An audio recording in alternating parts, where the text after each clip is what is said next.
What is up, guys? Welcome back to the Relationships Made Simple for Men podcast with me, Bryce Bauer. Today, I'm going to be answering the question, am I drinking too much? Drinking alcohol is a favorite pastime of a lot of men. It's something that can help relax us, feel more comfortable in our own skin, and in a lot of cultures and family systems, it is the main activity when people get together, whether it's watching sports, or a holiday or a family reunion on the golf course, alcohol is present in a lot of men's lives. And although there's nothing inherently wrong with having a few drinks, we still have to talk about the impacts honestly and take a look at our own behavior in relationship to alcohol honestly. And this is a really easy one for me to talk about because I have personal and professional experience here. As some of you may know, I went to a drug and alcohol treatment center when I was in college. I drank heavy and often through high school and college, as well as using other drugs on and off. But alcohol was one of the main constants in my life. After graduating from that treatment center, I decided to come back and work for a wilderness therapy program here in Utah. And I moved around to New Mexico and Hawaii, working for different programs. And the clientele was typically young men ages 18 to 30 who are dealing with mental health and substance abuse issues. So I like to say I've had hundreds of conversations with people around their own denial, around their substance abuse issues, and the impact it has on their life. Many debates about this. And of course, everyone has varying degrees of dependence, but I have heard every single objection. So today I want to talk about how to assess your own alcohol dependence and relationship, go through some of the thought experiments to try on, give you some real data points, and also talk about what to do if you feel like alcohol is a problem in your life, or if other people think it's a problem and you don't. What do you do about that? The first thing I want to highlight is that I hear a lot of people get caught up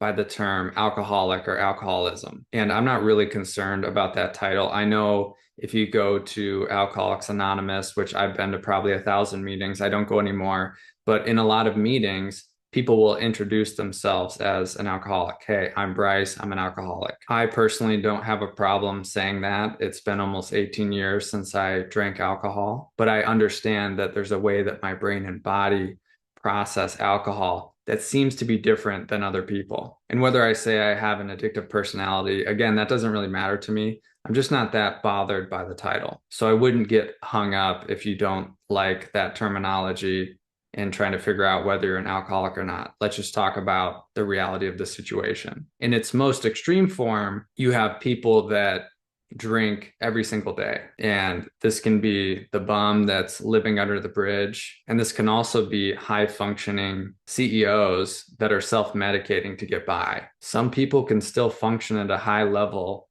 while they're in active addiction. It usually doesn't last forever, but they can for a long period of time. But if you're drinking every single day, I would say you're an alcoholic.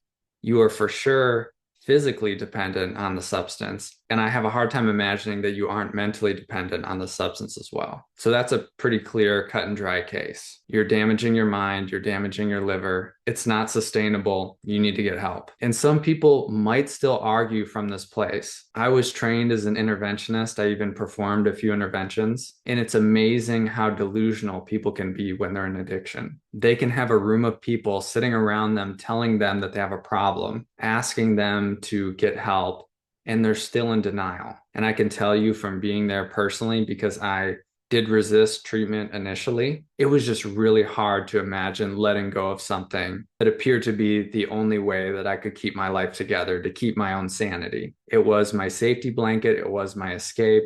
It was my medication. It was the thing that I needed to use to connect with other people. I didn't know how to be sober. I didn't know how to sit with my insecurity and my social anxiety and function. And if you have someone in your life who is drinking every day and is in denial, sometimes there's not much you can do other than say, I'm not going to support your behavior. I'm not going to interact with you anymore if you're drinking, and I'll support you if you get help, but otherwise, this relationship is over. And that can be really hard if it's a family member or a spouse, but that's probably the best way to go. And if this is you, I suggest reaching out for help immediately. If you're drinking every day, this is not going to work out for you. And there might be some people out there that have 2-3 beers every night and it helps them go to sleep or relax or whatever. I can see that not being as much of a problem, but it's still a problem. And you might not need as much help, but I'd still recommend getting help looking into this. And now the next tier up is someone who drinks regularly and drinks to get drunk. This is the weekend warrior who gets smashed Friday night, Saturday night, and then drinks on Sunday to curb the hangover, some situation like that. But throughout the rest of the week, maybe they don't drink. Now, I would say that this is still an issue because you cannot be an available partner or spouse or parent when you're drunk. You're just not. You can't drive. You can't take care of yourself. You basically turn into a toddler cognitively and in the ways that you're able to take care of yourself. It's immature, it's selfish, and this can be normalized, especially if most of your friends do the same thing. But I don't think that's a good enough reason to keep doing it. And I've heard plenty of stories from people that are part of a party culture for years, and then one bad thing happens. They decide to drive home drunk. They get arrested. They get into an accident. They have some blow up at home, punch a hole in the wall, or say something they really regret. They're on a business trip and they have an affair. I mean, all bets are off when you're drunk. No one's in the driver's seat, and you're not doing your body any favors either. One red flag that I hear from people is that they feel like it takes them a lot of alcohol to get drunk. And of course, this can depend on the size of your body, but generally 4 drinks, either a beer or a shot or a glass of wine, 4 drinks within a couple of hours means you are intoxicated. You can no longer drive legally. It's much harder to make good decisions. It will start to affect your speech, your ability to walk. And as you drink more, it just gets worse, even as you're processing the alcohol. For every drink after you're intoxicated, it gets harder for your body to process the alcohol. So you actually get drunk quicker every drink after 4 drinks. And this can catch up to people, especially if they're drinking quickly, drinking liquor in a short amount of time. And this can really push you past the point of no return, where you have no clue what you're doing. You don't remember things, you pass out, and you even become aggressive. Aggression and sexual aggression are a side effect of alcohol intoxication. So if you're young and you're feeling like you want to have fun and experiment with this, you can if you want, but you're really rolling the dice with your own life here. And your chances of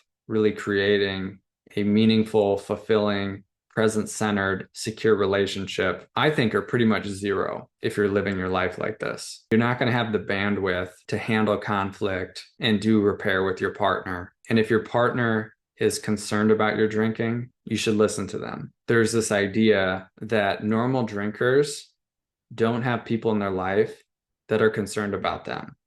Only problem drinkers. So if someone in your life, especially someone close to you, thinks that you have a problem with alcohol, you probably do. And you may be in a delusion that it's not that bad. So those are the first 2 and most extreme categories: the everyday drinker and the binge drinker. Now, it gets a little more tricky to assess when alcohol isn't a huge part of someone's life, but they still use it to cope with stress or to go to sleep or anytime they're at a social get-together. And although I choose to never drink alcohol because of the negative impacts it's had on my life and my intuitive sense that it just doesn't work for me, I also think there's a lot of value in just staying clear-minded throughout my life. And Jenny and I, as a couple, have agreed to not use substances in our relationship because we want to be able to work through things sober, because that is the most effective way to do it. It's nice, it's a luxury to not need anything in order to feel comfortable around people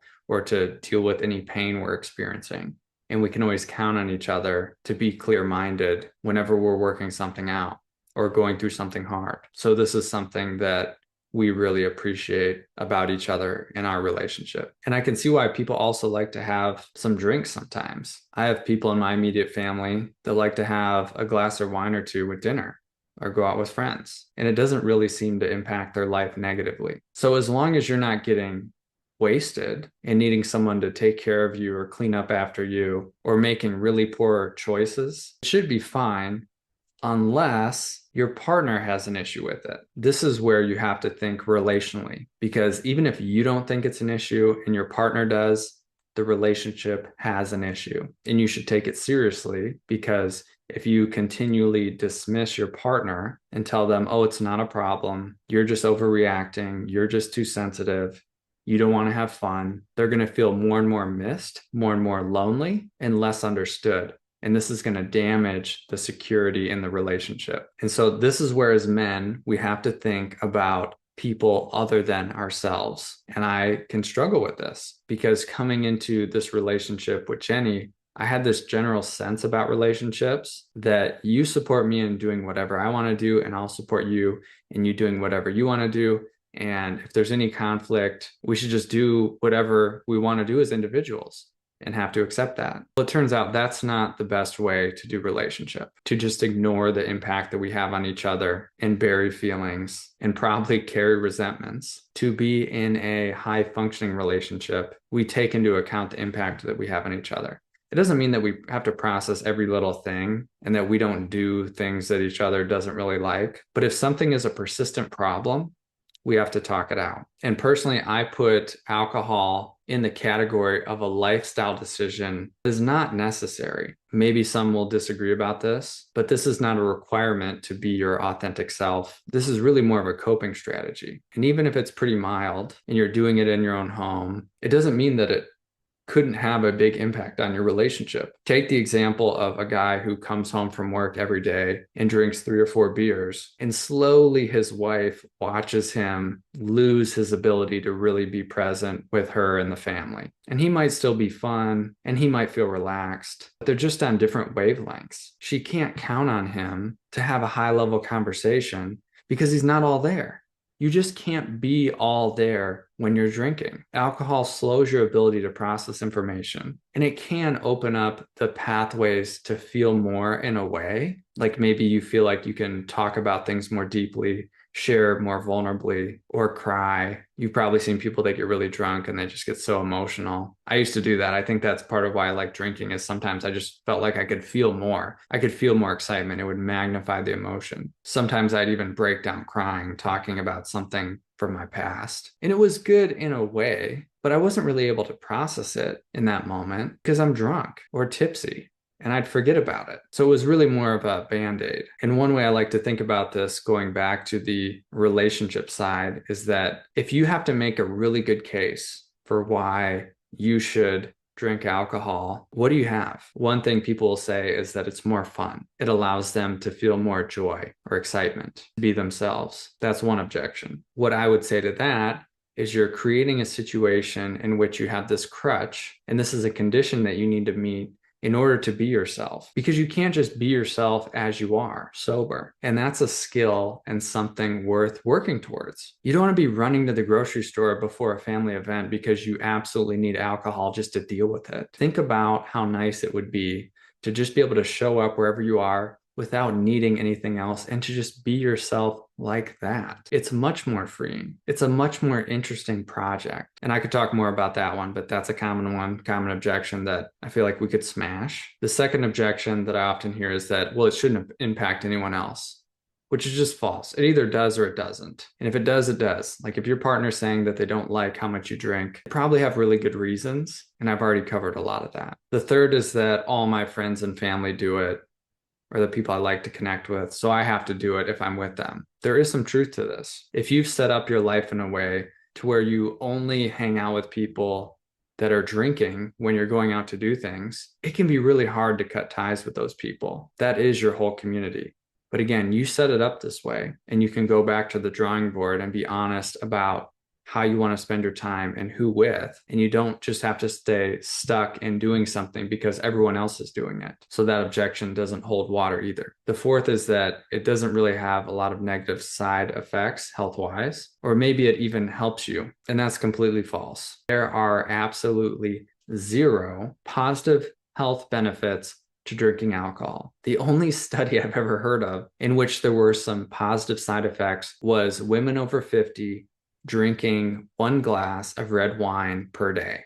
Other than that, I haven't seen any evidence of alcohol helping your physical or mental health in any way. It is a neurotoxin. It is not good for you. It's empty calories. There's just nothing there. And I could go through a few more different objections, but I feel like that's enough for today. So if you are trying to assess your relationship with alcohol, or you're not sure what to do because you're getting complaints from people in your life, hopefully this was helpful. If you want to work on this, feel free to reach out to me or go get some help somewhere else. This is a really common issue, and it can be hard to untangle yourself from the webs of self-deception that come along with dependence and addiction. That is one of the side effects, is that we become delusional and believe our own lies about it. So I want to speak really honestly because people need that. That's all I got for today. See you next week.